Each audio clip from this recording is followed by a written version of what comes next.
जी के मस्ती मेस में आप लोगों का फिर एक बार स्वागत है। हम लोग जो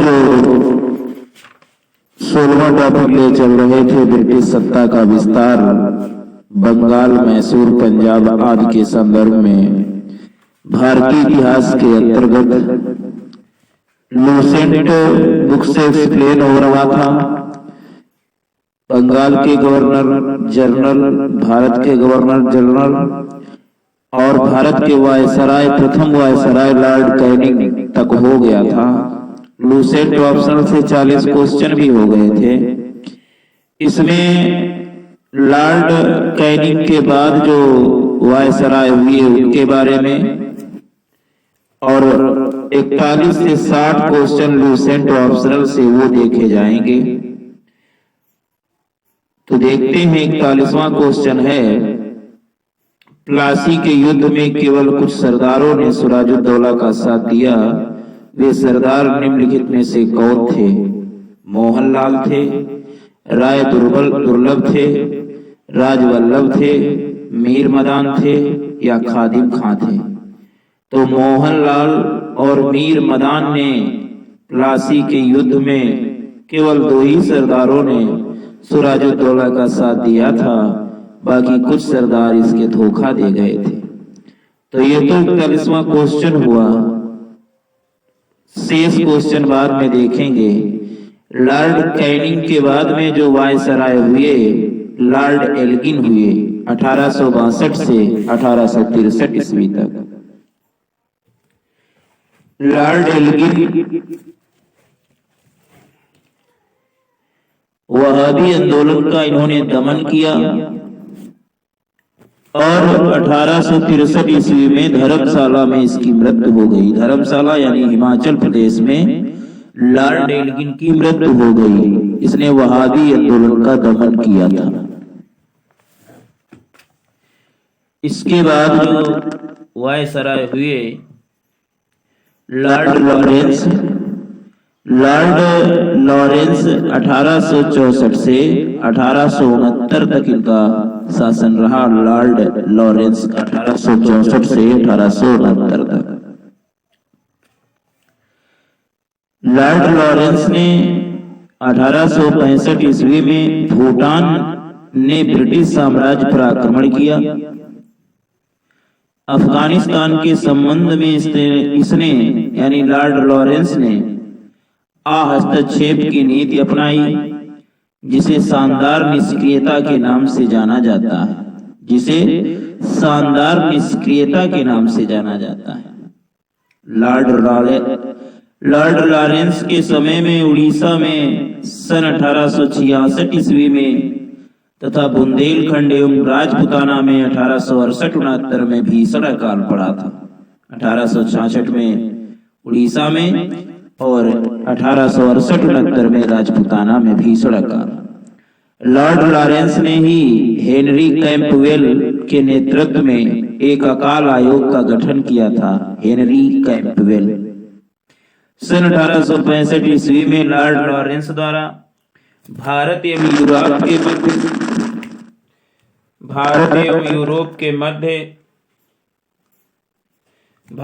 यूरोप के मध्य प्रथम समुद्री टेलीग्राफ सेवा शुरू की गई।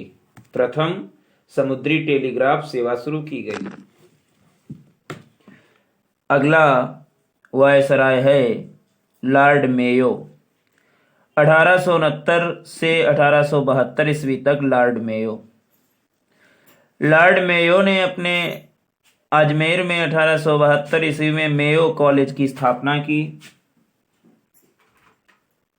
लॉर्ड मेयो ने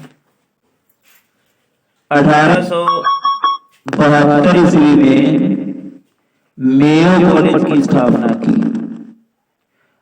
लॉर्ड मेयो ने इसी साल 1872 ईस्वी में कृषि विभाग की भी स्थापना की थी। एक अफगान शेर अली अफरीदी ने 8 फरवरी 1872 ईस्वी में चाकू मारकर लॉर्ड मेयो की हत्या कर दी। भारत में अंग्रेजों के समय में प्रथम जनगणना 1872 ईस्वी में लॉर्ड मेयो के ही कार्यकाल में हुई थी। अगला है वायसराय लॉर्ड नॉर्थब्रुक।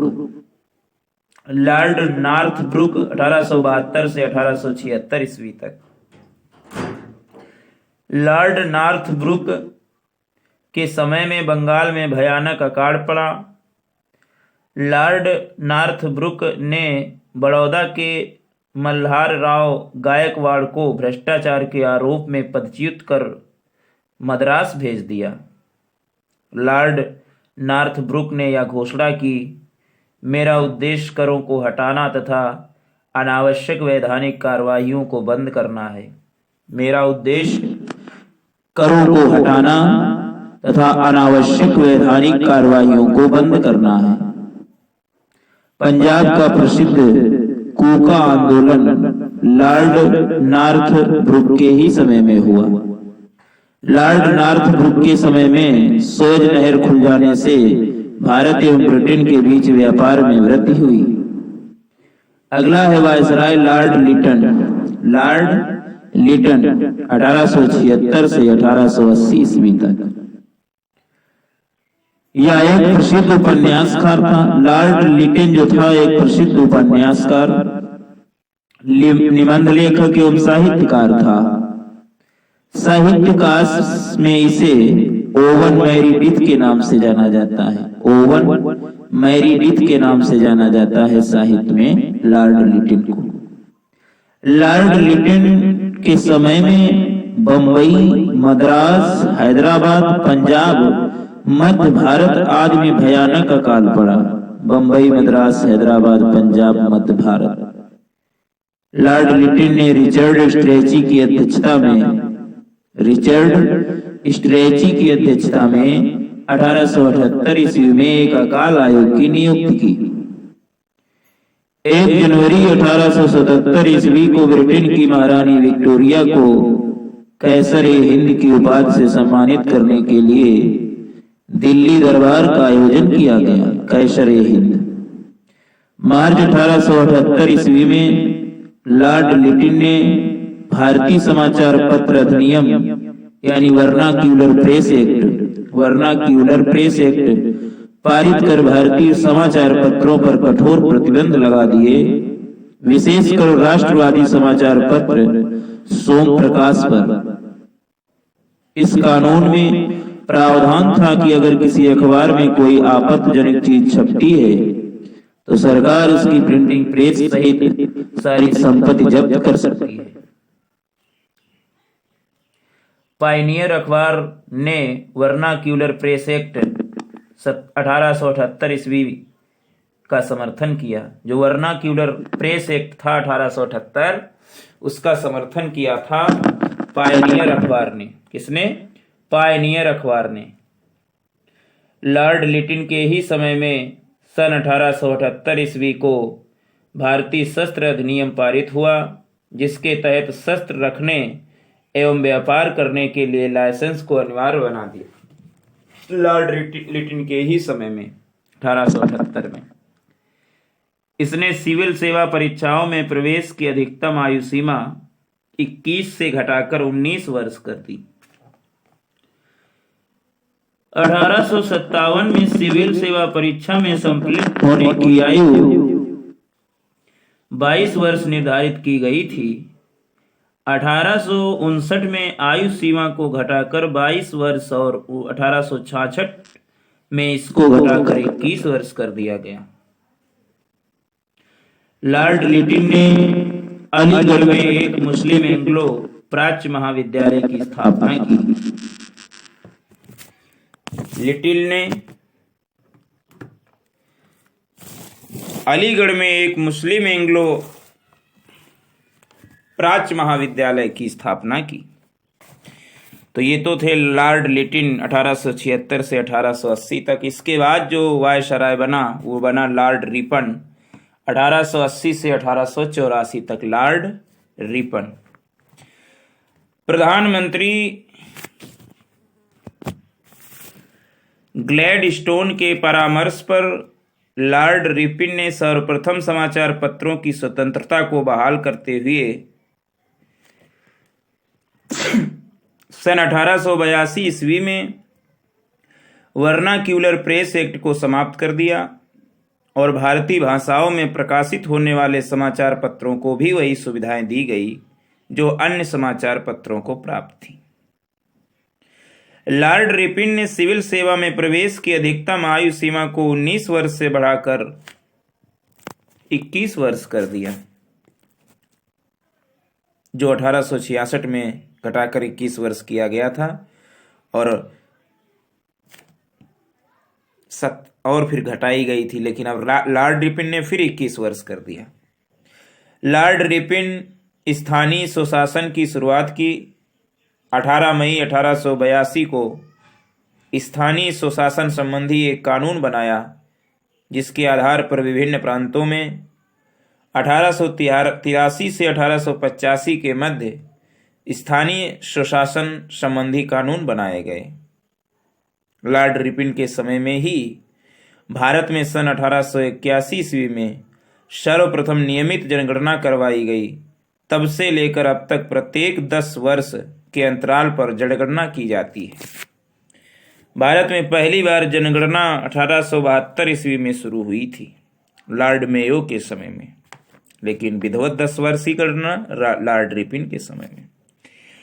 रिपिन के द्वारा ही सन 1881 ईस्वी में प्रथम कारखाना अधिनियम लाया गया।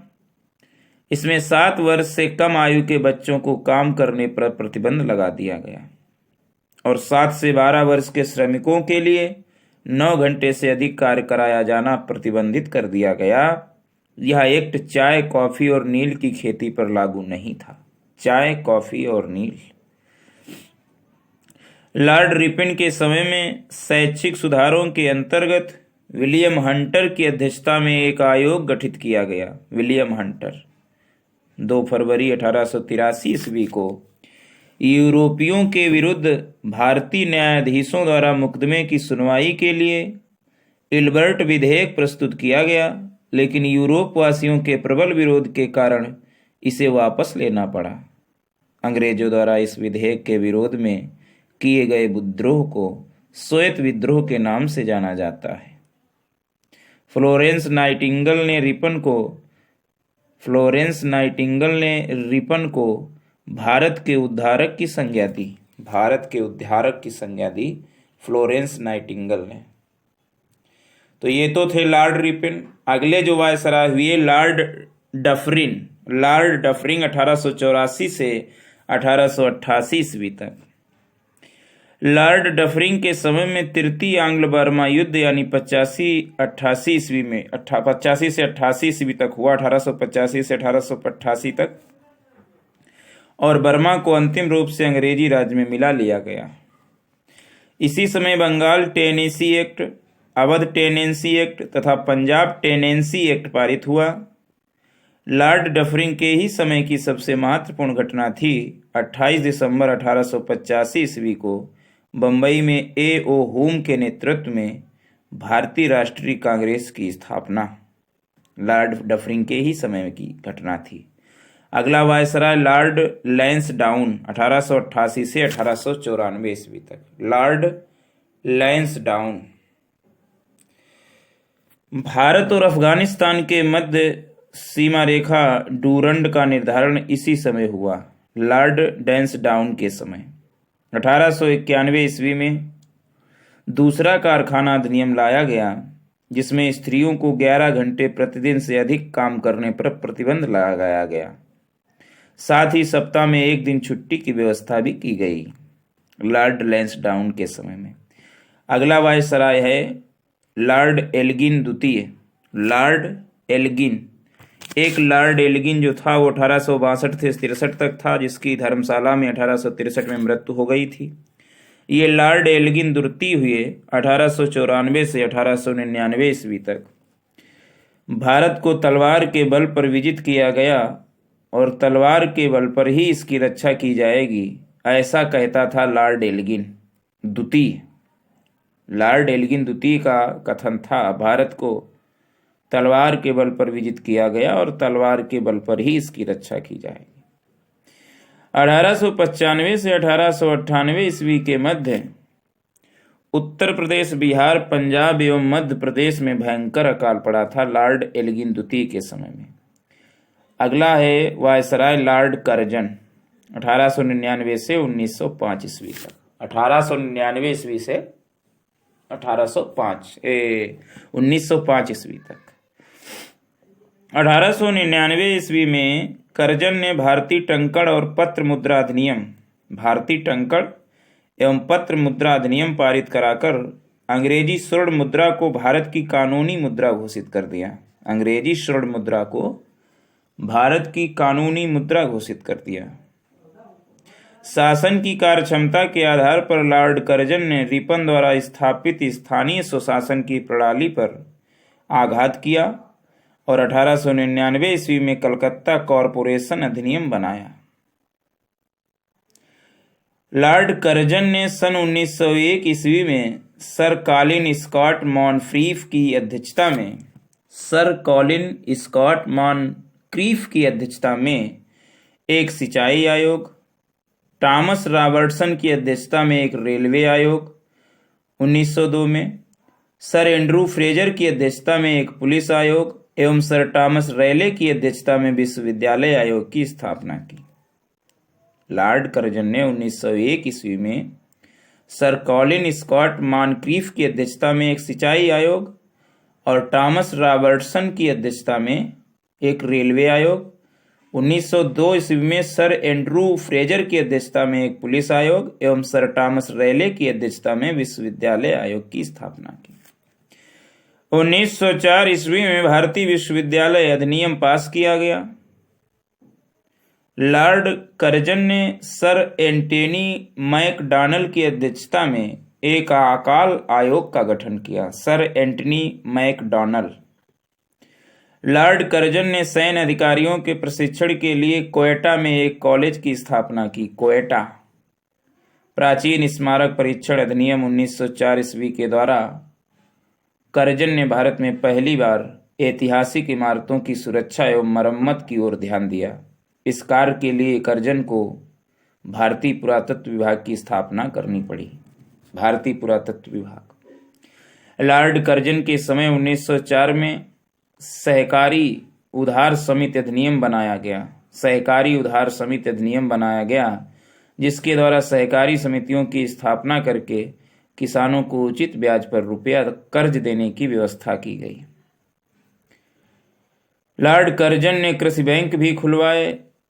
लॉर्ड कर्जन ने 1901 ईस्वी में कृषि इंस्पेक्टर जनरल की भी नियुक्ति की। लॉर्ड कर्जन के समय में 1905 ईस्वी में पूसा में एक कृषि अनुसंधान संस्था खोली गई। पूसा में कर्जन के ही समय में पहली बार प्रत्येक प्रांत और केंद्र स्तर पर एक निदेशक के अधीन एक पृथक गुप्तचर विभाग की स्थापना की गई। केंद्र और राज्य स्तर पर एक निदेशक के अधीन एक पृथक गुप्तचर विभाग की स्थापना की गई। लॉर्ड कर्जन के समय में किचनर परीक्षा को सैनिक प्रशिक्षण में शामिल करके सेना की युद्ध क्षमता को बढ़ाया गया। किचनर परीक्षा को सैनिक प्रशिक्षण में शामिल करके युद्ध क्षमता को बढ़ाया गया। किचनर परीक्षा। लॉर्ड कर्जन के ही कार्यकाल के दौरान कलकत्ता में विक्टोरिया मेमोरियल हॉल का निर्माण हुआ। Victoria memorial hall. Lord Curzon के भारत विरोधी कार्यों में संविधान महत्वपूर्ण कार्य था। 1905 ईस्वी में बंगाल का विभाजन कैसे हुआ देखिए। 19 जुलाई 1905 ईस्वी को बंगाल विभाजन के निर्णय की घोषणा शिमला में की गई और इसका प्रारूप प्रकाशित किया गया 19 जुलाई 1905 को शिमला में। फिर सितंबर 1905 में उसे सम्राट ने भी स्वीकृति दे दी। 16 अक्टूबर 1905 को इस बंगाल विभाजन की योजना को लागू किया गया। बंगाल को दो प्रांतों में बांट दिया गया, एक पूर्वी बंगाल और असम प्रांत दूसरा बंगाल। पूर्वी बंगाल का मुख्यालय ढाका में बनाया गया और lieutenant governor sir Andrew Fraser को बनाया गया। दूसरा पूर्वी बंगाल का मुख्यालय ढाका में बनाया गया और lieutenant governor sir Andrew Fraser को बनाया गया। गवर्नर जनरल की कार्यप्रणाली के सैनिक सदस्य के अधिकारों के प्रश्न पर करजन का प्रधान सेनापति किचनर से मतभेद हो गया, जिसमें भारत सचिव ने किचनर का पक्ष लिया। इससे असंतुष्ट होकर अगस्त 1905 में लॉर्ड कर्जन ने त्यागपत्र दे दिया। तो ये तो लॉर्ड कर्जन हुए। अगला वायसराय है लॉर्ड मिंटो द्वितीय। लॉर्ड मिंटो द्वितीय 1905 से 1910 तक।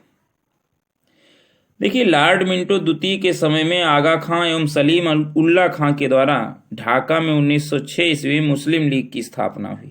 आगा खां एवं सलीम उल्ला खां के द्वारा ढाका में 1906 ईस्वी में मुस्लिम लीग की स्थापना हुई। 1907 ईस्वी के कांग्रेस के सूरत अधिवेशन में कांग्रेस का विभाजन भी इसी के समय में हुआ, लॉर्ड मिंटो द्वितीय के समय में।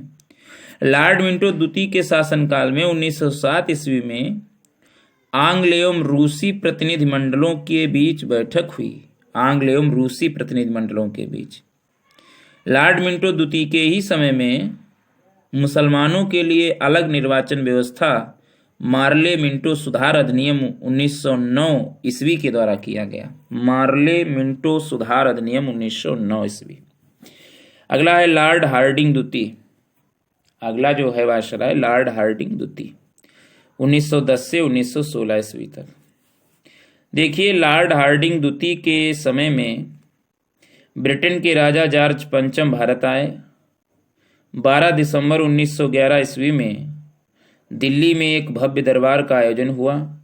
यहाँ पर बंगाल विभाजन को रद्द करने की घोषणा की गई एवं भारत की राजधानी कलकत्ता से दिल्ली स्थानांतरित करने की घोषणा की गई और 1912 ईस्वी में दिल्ली भारत की राजधानी बनी।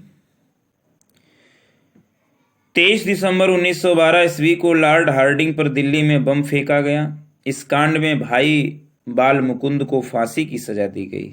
बाल मुकुंद को। लॉर्ड हार्डिंग द्वितीय के ही समय में 28 जुलाई 1914 ईस्वी को प्रथम विश्व युद्ध हुआ। 28 जुलाई 1914 ईस्वी को प्रथम विश्व युद्ध हुआ। लॉर्ड हार्डिंग द्वितीय के ही समय शासनकाल में फिरोज शाह मेहता ने बॉम्बे क्रॉनिकल एवं गणेश शंकर विद्यार्थी ने प्रताप का प्रकाशन किया। फिरोज शाह मेहता ने बॉम्बे क्रॉनिकल एवं गणेश शंकर विद्यार्थी ने प्रताप का प्रकाशन किया। 1916 ईस्वी में लॉर्ड हार्डिंग को बनारस हिंदू विश्वविद्यालय का कुलाधिपति नियुक्त किया गया। 1916 में लॉर्ड हार्डिंग को बनारस हिंदू विश्वविद्यालय का कुलाधिपति नियुक्त किया गया। तो ये तो थे लॉर्ड हार्डिंग द्वितीय। अगला है वायसराय लॉर्ड चेम्सफोर्ड 1916 से 1921 तक। Lord Chelmsford.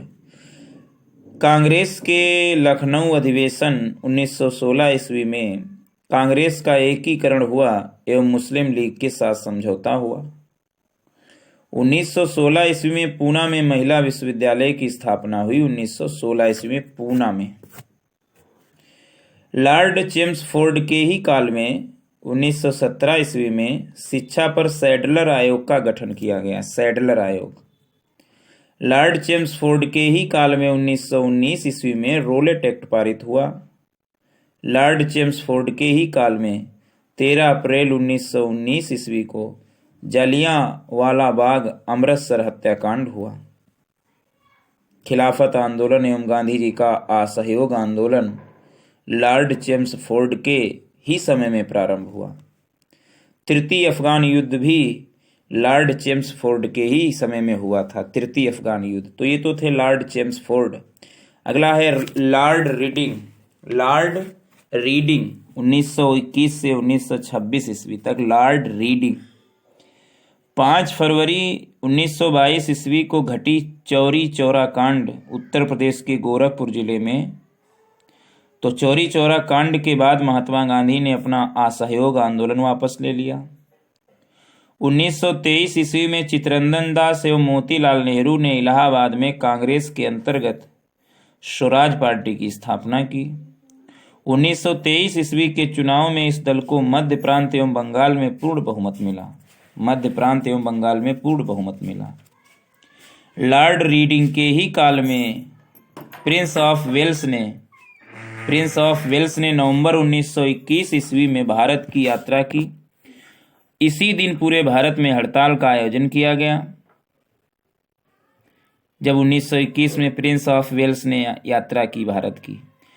लॉर्ड रीडिंग के ही समय में 1921 ईस्वी में मोपला विद्रोह हुआ। मोपला 1921 ईस्वी में M.N. राय द्वारा भारतीय कम्युनिस्ट पार्टी का गठन किया गया। M.N. राय द्वारा भारत में 1922 ईस्वी से इलाहाबाद में सिविल सेवा परीक्षा की शुरुआत की गई।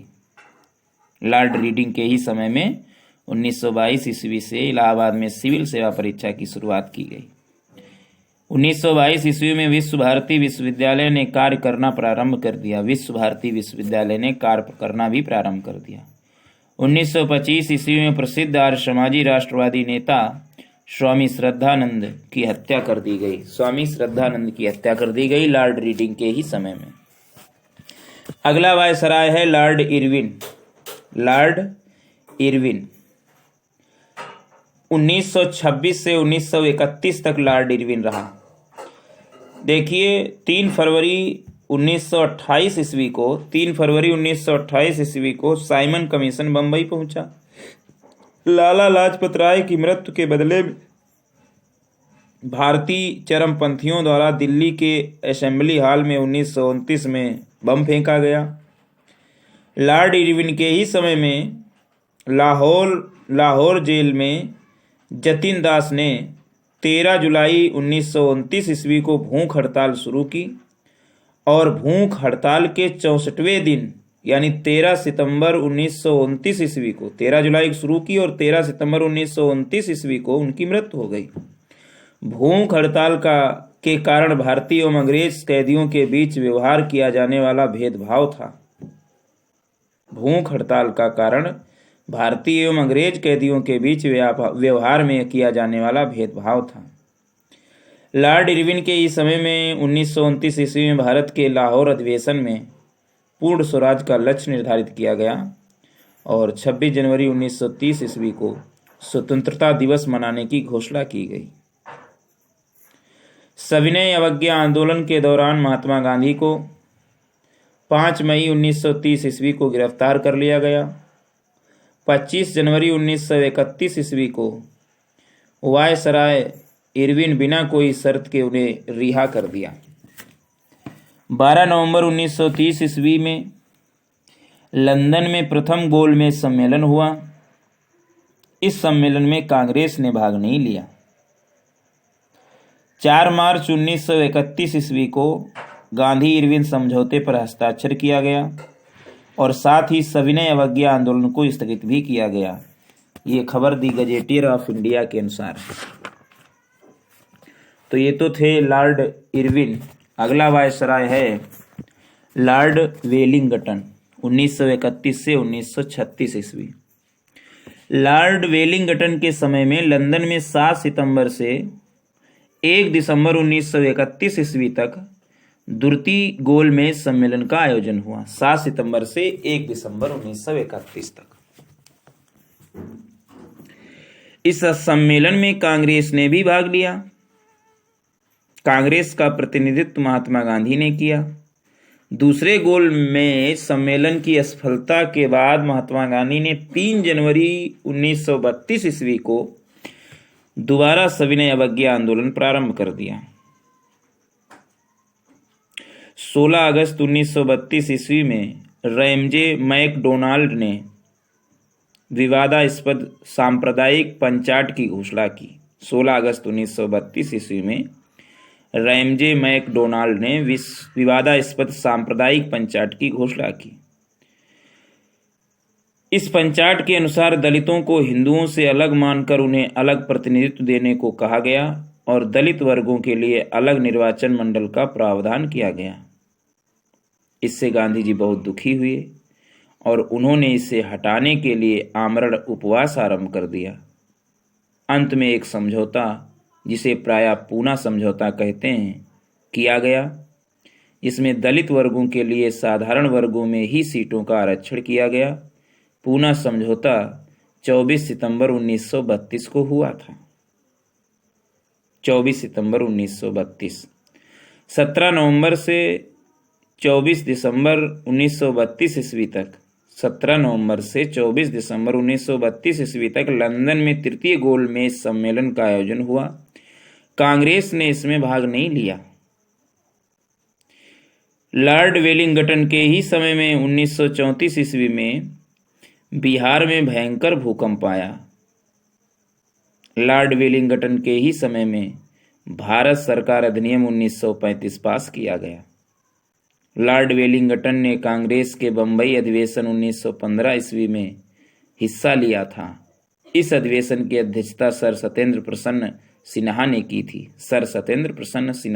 थी। जब 1915 में बंबई में अधिवेशन हुआ था तो वायसराय लॉर्ड वेलिंगटन ने हिस्सा लिया था। अगले जो है वायसराय वो लॉर्ड लिनलिथगो हैं। लॉर्ड लिनलिथगो 1936 से 1943 ईस्वी तक 1936 से 1943 ईस्वी तक। लॉर्ड लिनलिथगो के समय में पहली बार चुनाव कराए गए। कांग्रेस ने 11 में से 8 प्रांतों बॉम्बे, मद्रास, बिहार, संयुक्त प्रांत, मध्य प्रांत, उड़ीसा, उत्तर पश्चिम सीमांत प्रांत, असम, बॉम्बे, मद्रास, बिहार, संयुक्त प्रांत, मध्य प्रांत, उड़ीसा, उत्तर पश्चिम सीमांत प्रांत और असम 8 प्रांतों में अपनी सरकारें बनाई। प्रथम 6 प्रांतों में बॉम्बे, मद्रास, बिहार, संयुक्त प्रांत, मध्य प्रांत, उड़ीसा में कांग्रेस को स्पष्ट बहुमत मिला। बंगाल, असम, उत्तर पश्चिमी सीमांत प्रांत, पंजाब और सिंध में कांग्रेस को पूर्ण बहुमत नहीं मिला था। 1 सितंबर 1939 ईस्वी को द्वितीय विश्व युद्ध प्रारंभ हुआ। ब्रिटिश सरकार ने बिना भारतीयों से पूछे भारत को भी युद्ध में झोंक दिया। कांग्रेस ने इसका विरोध करते हुए नारा दिया, न कोई भाई न कोई पाई, और इसने अपने द्वारा शासित प्रांतों के सभी मंत्रिमंडलों से त्यागपत्र दे दिया। न कोई भाई न कोई पाई। 1 मई 1939 ईस्वी में सुभाष चंद्र बोस ने फॉरवर्ड ब्लॉक नाम की एक नई पार्टी बनाई। 1 मई 1939 ईस्वी में। मार्च 1940 ईस्वी में लीग के लाहौर अधिवेशन में पहली बार पाकिस्तान की मांग की गई। मार्च 1940 ईस्वी में लीग के लाहौर अधिवेशन में पहली बार पाकिस्तान की मांग की गई। इस प्रस्ताव का प्रारूप सिकंदर हयात खान ने बनाया था और फजलुल हक ने प्रस्तुत किया था। खली कुजमा ने उसका समर्थन किया था।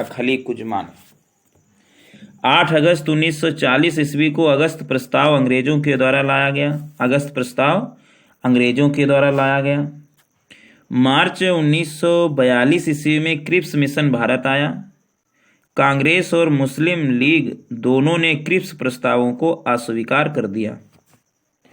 पंडित जवाहरलाल नेहरू एवं मौलाना आजाद क्रिप्स मिशन के साथ कांग्रेस के आधिकारिक वार्ताकार थे। मौलाना आजाद क्रिप्स मिशन के साथ कांग्रेस के आधिकारिक वार्ताकार थे।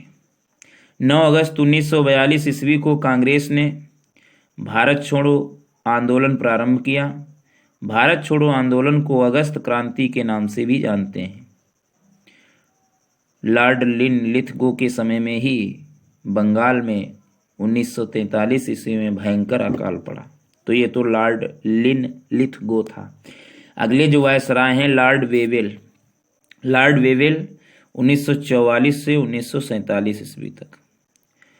वायसराय लॉर्ड वेवेल ने 25 जून 1945 ईस्वी को शिमला में एक सम्मेलन बुलाया और इस सम्मेलन में कांग्रेस प्रतिनिधिमंडल का नेतृत्व अबुल कलाम आजाद ने किया था। गांधी जी ने सम्मेलन में भाग नहीं लिया, यद्यपि वो शिमला में उपस्थित रहे। सम्मेलन के दौरान मुस्लिम लीग द्वारा यह शर्त रखी गई कि वायसराय की कार्यकारिणी परिषद में नियुक्त होने वाले सभी मुस्लिम सदस्यों का चयन वह स्वयं करेगी। मुस्लिम लीग का यह अड़ियल रुख 14 जुलाई तक बना रहा। अतः वेवेल 14 जुलाई 1945 ईस्वी को सम्मेलन के विफलता की घोषणा की।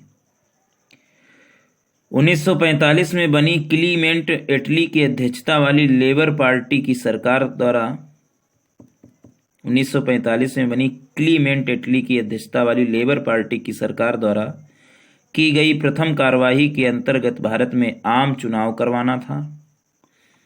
दिसंबर 1945 ईस्वी में घोषित चुनाव परिणामों में केंद्रीय विधानसभा तथा प्रांतीय विधानमंडलों में कांग्रेस को पर्याप्त बहुमत मिला। केंद्रीय विधानसभा में कांग्रेस को निर्वाचन क्षेत्रों में 91.3% मत मिले। मुस्लिम लीग ने सभी मुस्लिम सीटें जीत ली। प्रांतीय विधानमंडल में कांग्रेस को बम्बई, मद्रास, संयुक्त प्रांत, बिहार, उड़ीसा और मध्य प्रांत में पूर्ण बहुमत मिला। बम्बई, मद्रास, संयुक्त प्रांत, बिहार, उड़ीसा और मध्य प्रांत में पूर्ण बहुमत मिला। मुस्लिम लीग को बंगाल तथा सिंध में बहुमत मिला। पंजाब में कांग्रेस, अकालियों और कम्युनिस्ट पार्टी की साझा सरकार बनी। पंजाब में कांग्रेस, अकालियों और कम्युनिस्ट पार्टी की साझा सरकार बनी। कैबिनेट मिशन 1946 ईस्वी में लॉर्ड वेवेल के समय में भारत आया। इस मिशन के सदस्य थे Stafford Cripps, Pethick Lawrence, A B. Alexander. Stafford Cripps, Pethick Lawrence, A B. Alexander. 20 फरवरी 1947 ईस्वी में प्रधानमंत्री लॉर्ड क्लीमेंट एटली जो लेबर पार्टी के थे, तो क्लीमेंट एटली ने हाउस ऑफ कॉमन्स में यह घोषणा की कि जून 1948 ईस्वी तक प्रभुसत्ता भारतीयों के हाथ में दे देंगे। जून 1948 ईस्वी तक। अगला वायसराय है लॉर्ड माउंटबेटन, मार्च 1947 से जून 1948 ईस्वी तक। मार्च 1947 से जून 1948 ईस्वी तक। सत्ता हस्तांतरण के लिए 24 मार्च 1947 ईस्वी को भारत का गवर्नर जनरल लॉर्ड माउंटबेटन को बनाया गया। 3 जून 1947 ईस्वी को माउंटबेटन योजना घोषित, इसमें भारत विभाजन शामिल था। 4 जुलाई 1947 ईस्वी को ब्रिटिश संसद में एटली द्वारा भारतीय स्वतंत्रता विधेयक प्रस्तुत किया गया, जिसे 18 जुलाई ईस्वी को स्वीकृति मिली। विधेयक के अनुसार भारत और पाकिस्तान 2 स्वतंत्र राष्ट्रों की घोषणा की गई। 15 अगस्त 1947 ईस्वी को भारत स्वतंत्र हुआ। स्वतंत्र भारत का प्रथम गवर्नर जनरल लॉर्ड माउंटबेटन हुए। स्वतंत्र भारत के प्रथम एवं अंतिम भारतीय गवर्नर जनरल चक्रवर्ती राजगोपालाचारी हुए। तो अभी ये गवर्नर जनरल चल रहे थे, पहले वायसराय होते थे, अब गवर्नर जनरल ये चले थे। हम बार बार वायसराय कह रहे थे, तो ये गवर्नर जनरल लोग थे। स्वतंत्र भारत के प्रथम एवं अंतिम भारतीय गवर्नर जनरल चक्रवर्ती राजगोपालाचारी थे। तो ये 42वां पॉइंट पूरा कंप्लीट हुआ। वायसराय और गवर्नर जनरल के बारे में हम लोगों ने जाना, और अब देख लेते हैं 60 तक क्वेश्चन लूसेंट ऑप्शन से। 42वां क्वेश्चन है, काल कोठरी यानी ब्लैक होल की घटना जिसमें 146 में से 123 लोग एक छोटी कोठरी में बंद कर दिए जाने के कारण मर गए थे, कहाँ घटी थी? तो काल कोठरी यानी ब्लैक होल की घटना जिसमें 146 में से 123 लोग एक छोटी कोठरी में बंद कर दिए जाने के कारण मर गए थे, यह घटना कलकत्ता में घटी थी। नेक्स्ट, प्लासी के युद्ध के बाद भारत के लिए शाश्वत दुख की काली रात का आरंभ हुआ, यह कथन किसका है? जो बंगला कवि है उसने कहा है। तो ये नवीन चंद्र सेन ने कहा है, जो बंगला कवि हैं, कि प्लासी के युद्ध के बाद भारत के लिए शाश्वत दुख की काली रात का आरंभ हुआ। किस इतिहासकार ने 1765 ईस्वी से 1772 ईस्वी तक कंपनी के राज्य को, द्वैत शासन के काल को डाकुओं का राज्य की संज्ञा दी? जो 1765 से 1772 ईस्वी तक कंपनी की जो शासन पद्धति द्वैत शासन काल, तो उसको किस इतिहासकार ने डाकुओं का राज्य कहा? तो के.एम. पडिक्कर ने कहा यह डाकुओं का राज्य था द्वैत शासन काल 1765 से 1772 ईस्वी तक।